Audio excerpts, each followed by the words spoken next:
Look at this image here. No, those are not the controls of a spaceship. This is the 2020, a semi-modular beat machine that is a standalone app. Not a plugin, sadly. It was created by electronic musician Yutaro Shuto of Dub Russell. It is coming out on July 20th for Mac OS, and believe it or not, this was a Kickstarter. Yes, something that was funded on Kickstarter actually delivered for the first time in history. It turns out the estimated delivery of this was actually 2016 though, so it's been about 7 years. I'm not sure what exactly was going on for the past 7 years. Maybe he was in a coma. Maybe they ran into a lot of issues developing this right here. Don't look away. Don't look away.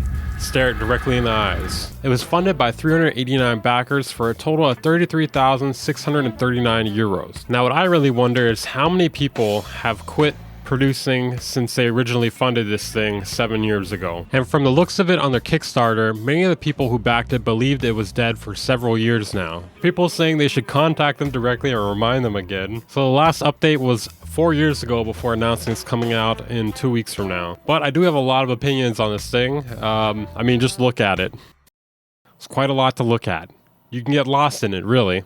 So I do have some positive things to say about it, some negative things. I'm even going to address why it took 7 years for this thing to come out. Make sure to stick around. Now, this is not intended to be a review of any sort, so do not take it in that way.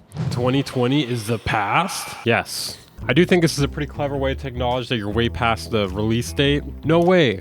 Movie buffs know that 1984 and 2001 are still in the future. And so is 2020, right? Anyway, check out this knob-filled screen. It's the console of a spaceship that jumps into other dimensions. You're stealing my joke here. That was my joke. Once you load up some sound files and take off, you'll be blasted off into the unknown.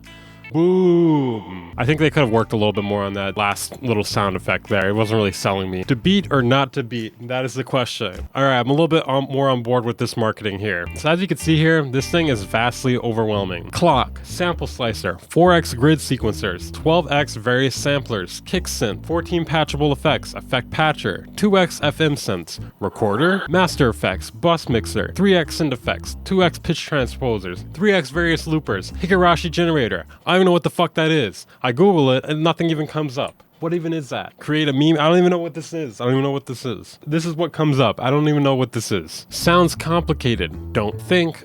Beat. Well, I mean, looking at this thing, it looks like I'm gonna have to do quite a bit of thinking here. I don't think it's gonna be as simple as just beating. I mean, I would like to just be beating. Again, they list the Higurashi generator. Don't know what that is. They don't say what that is. I don't think does anyone here in the comments know what that is? This thing does look like it has a lot of potential as a standalone app though, especially if it could be used with iPads inside of live performance. It seems like it has only been tested with MacBooks as well as an iMac though. Theoretically, an iPad that has an M1 or M2 as well as meeting the specs should be able to run this. Now, if this can be run with an iPad, this could be the most powerful and complex app that you can run to sync with your main host app in a live performance setting. I personally couldn't see this being as useful on a laptop though, at least in the year 2023. One thing I find interesting about the 2020 is that it's semi-modular and almost anything could be routed to anything, as well as anything being able to be MIDI bound. And you can keep it in time with other devices over a network via Ableton Link. It would also be very interesting if they turn this into a plugin as well too, but there are no plans to port it to Windows yet. Let's just hear what it sounds like.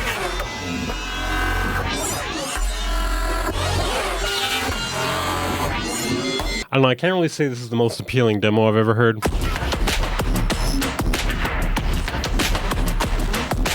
Like, I feel like there could be some appeal to using this as like a glitch musician. I found this video of the product 7 years ago when they posted the Kickstarter with the like ratio and comments turned off, and honestly I would kill to see that like ratio and the comments. He didn't deliver on the project, so I'm assuming this got dislike bombed. I'm assuming people were very mad. I'm assuming there was a lot of angry comments here. I did personally find this to be a lot better demo than the other one though.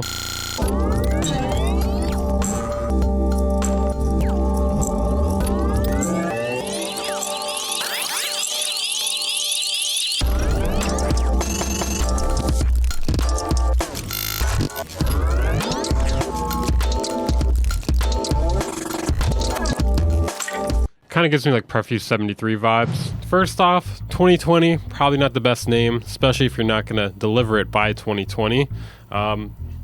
We're actually 3 years past 2020. It's also not a good name because of this little thing called SEO. I think if you type in 2020 into any search engine, it's just going to give you information about the year 2020. So essentially there were two concepts. The first one was to generate a large amount of variations from a small idea. We already got Infiltrator. The second one is to be able to make beats on one screen without scrolling or switching windows. Now, I think they've accomplished this part.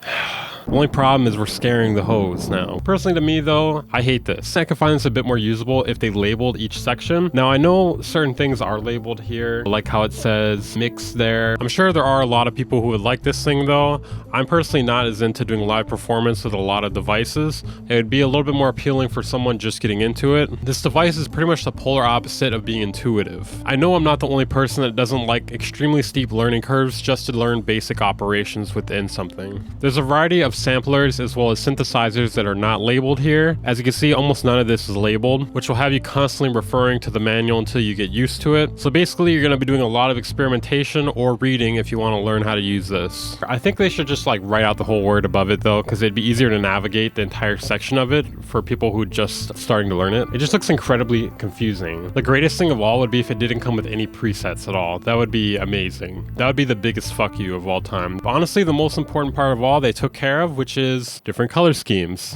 So many of you may be wondering, how did this take 7 years past the Kickstarter release date to be released? I hunted for hours and hours. I had to track people through the internet into real life. And I found the solution finally. The old version wasn't stable and it had to be rebuilt from the ground up. Now how do I know this? I read it in a random YouTube comment from the creator.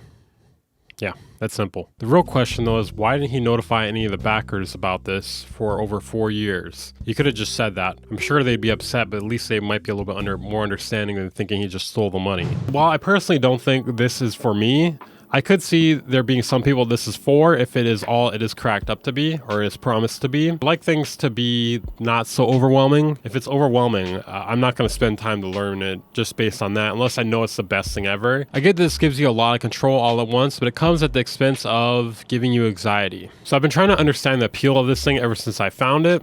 And the one thing I can really see it being useful for is creating something live and performing with it live. And of course I saw Beardy Man in the comments praising this thing. That was the only person I was thinking that might actually want to use this. Personally, I wasn't really digging the sound of it. I'm not sure if it had anything to do with the way it was mixed or whatnot, but listening to the demo, it did sound very masked and muddy to me. That's been the exploration of the 2020 here. If you guys are interested in videos like this, maybe check out my plugin police videos. I've released a lot of videos analyzing plugins, generally reviewing them. This one was more so of analysis from the outside. I'll see you guys next time.